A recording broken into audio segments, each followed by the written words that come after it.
Voici l'histoire d'un monde avant Internet.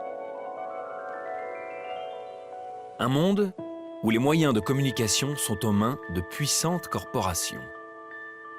Elles contrôlent tout, des câbles jusqu'au téléphone fixé au mur.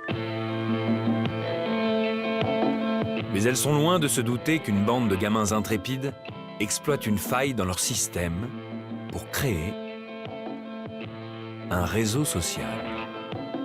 Voici, amis internautes, l'histoire de vos ancêtres oubliés.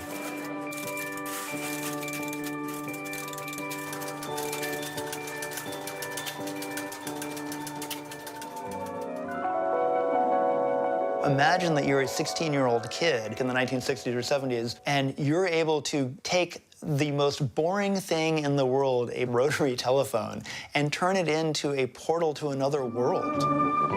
Wow, it looks like a tunnel. Where do you think it goes? Who do you think is in there? Come on, yeah. By the late 60s, early 70s, there was sort of a network of people who were obsessed with the telephone, many of whom were blind. These kids started calling themselves phone phreaks because they were just absolutely entranced by the telephone system. Your location. You are at 9520 Metcalf Avenue. Mostly it was all blind individuals in the beginning. But then I started talking with people that I had not been acquainted with before. Hi, everybody. I'm Telly. Pretty similar to how you might maybe meet someone on Facebook today. But back then, it was all done through the phone company's vulnerable long-distance phone system. Now, let's take a look down there. That's one of our telephone company crews at work.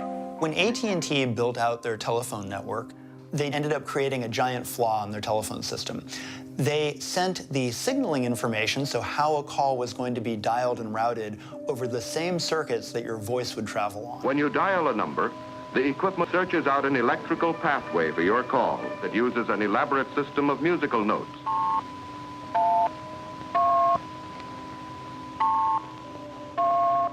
What the phone phreaks figured out was that because this whole system is now based on tones, and because those tones are sent over the same pair of wires that your voice is sent over, if you can mimic those tones, you can take control of the network. So let's say we were back in 1971. To make a phone call, you had to start with what they had a start tone and a stop tone. So I figured out how to connect the organ to the phone, and I could then dial with the organ. There were all sorts of ways that you could make these tones. Some kids could whistle. Some kids would use an electronic organ. Some people would make tape recordings. If you were gifted in electronics, you could build a small electronic device that would generate the tones that you need. These devices were called blue boxes. It was a small box with 13 buttons on it. And you could place the speaker up to the mouthpiece of any telephone and then dial. In other words, it was an open line to the entire AT&T telephone system.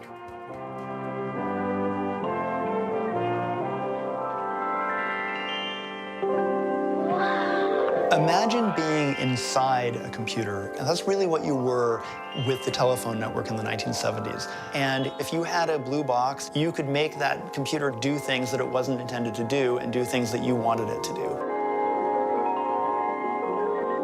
For the phone phreaks, the holy grail was to be able to find a conference call system where you and your friends could connect together. And it turned out that there was a piece of broken switching equipment up in Canada called the 2111 conference. You had to know how to pulse in the numbers 2111 with a blue box. This put you onto a conference line. This is the phone phreak conference, you know. All conferences are the same. Except this one, I think, is a little bit more elegant. Yes. Elegant, I think elegance puts the word for it. It was just an amazing experience. You never knew who was going to be on there. People would be known by these nicknames or handles. There was a newscaster that I really liked whose name was John Weston, so I just adopted that name. You had people like the Whistler, Captain Crunch, Mark Burnett was from Seattle. Bill from New York. Al Diamond from Los Angeles. Step by step, link by link, this network of people, this community, starts to evolve.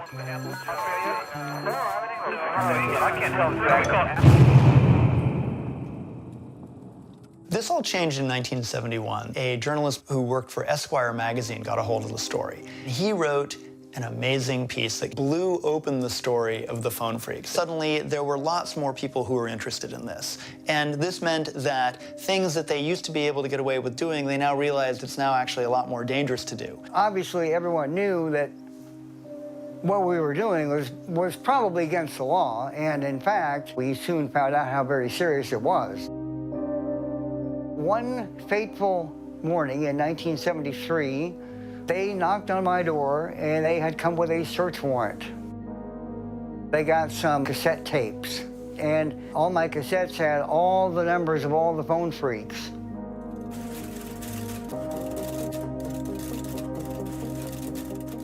All over the country, people were being busted for tampering with the phones.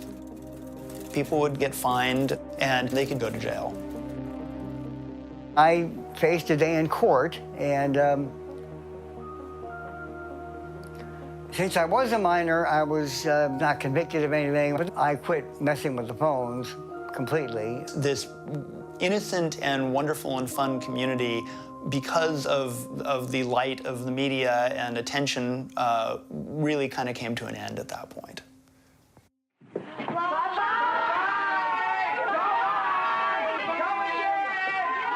C'était la fin pour Jim, mais le début d'une nouvelle histoire pour d'autres. Parmi eux, Steve Jobs et Steve Wozniak qui fabriquaient ces boîtes bleues avant de fonder Apple. Des hippies militants avaient même distribué un manuel de piratage téléphonique. Et pour cela, ils avaient utilisé une autre technologie.